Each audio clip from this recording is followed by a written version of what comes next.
Allahabad high court के जज justice Yashwant Verma पर जो एलिगेशन लगे, जो आरोप लगे, वो ना तो देश के हिसाब से और न ही न्यायपालिका के हिसाब से और न ही इस हिंदुस्तान की कानून व्यवस्था के हिसाब से ठीक है। ऐसे जजों की जगह सलाखों के पीछे है, ऐसे जजों की जगह सिर्फ और सिर्फ जेल है, न कि जज पद पर बैठे रहना है। दर्शकों, मैं बात कर रहा हूं फॉरएवर न्यूज़ के माध्यम से जस्टिस यशवंत वर्मा के बारे में, जो दिल्ली हाई कोर्ट के जज थे, जो अब इलाहाबाद हाई कोर्ट में ट्रांसफ़र हो गए हैं।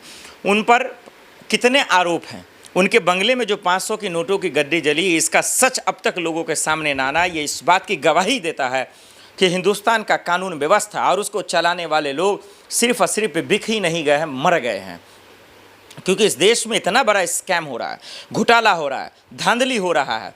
उनके नोटों की गड्डी, 500 की नोटों की गड्डी उनके बंगले पर करोड़ों रुपए की जलती है, लेकिन अब तक कोई अता पता नहीं है कि ये पैसा किसका है। और सबसे शर्म की बात तो तब है जब पूर्व सीजीआई खन्ना साहब ने इस बात की गवाही दे दी और बोल दिया कि 3 जजों की टीम जो तैयार की गई है, उसके रिपोर्ट में ये पाया गया कि जस्टिस यशवंत वर्मा दोषी हैं, उनको बर्खास्त किया जाना चाहिए, पद से हटा देना चाहिए।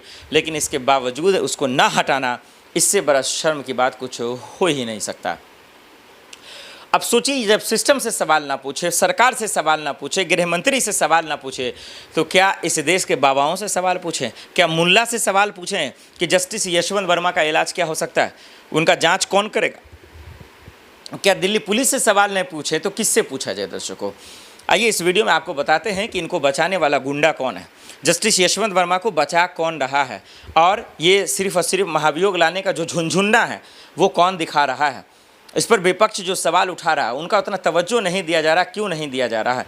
इनको लेकर प्रोटेस्ट हुआ, प्रदर्शन हुआ, देश की राजधानी में हर जगह पे जो है प्रदर्शन हुआ, लेकिन कोई माई बाप नहीं है। चाहे सुप्रीम कोर्ट के वकील महमूद पराचा हो, या फिर वरिष्ठ वकील कपिल सिब्बल साहब हो, या फिर देश के उपराष्ट्रपति धनकर साहब हों, सब लोगों ने खुल्लम खुल्ला कहा कि ऐसे जजों की जगह सिर्फ और सिर्फ जेल है, ऐसे जजों की जगह सिर्फ और सिर्फ जो है सलाखों के पीछे है। लेकिन वो अब तक ना होना, ये कहीं ना कहीं अपने आप में चुभ रहा है।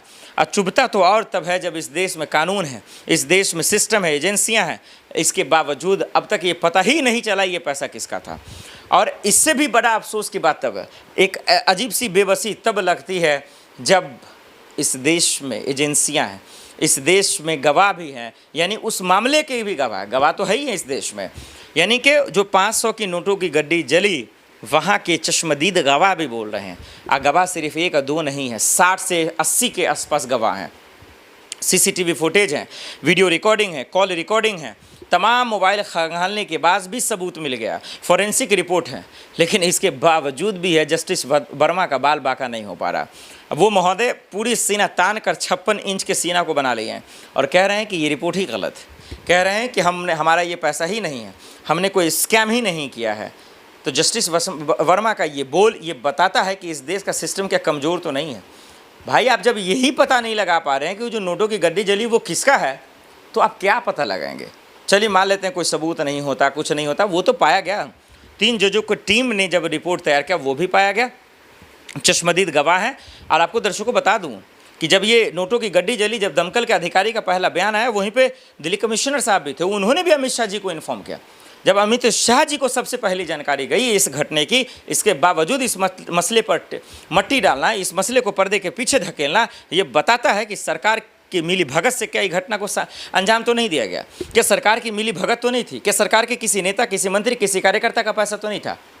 ये कौन बोलेगा किसका पैसा था? ये जस्टिस यशवंत वर्मा बोलेंगे, और कैसे बोलेंगे आइए आपको बताते हैं।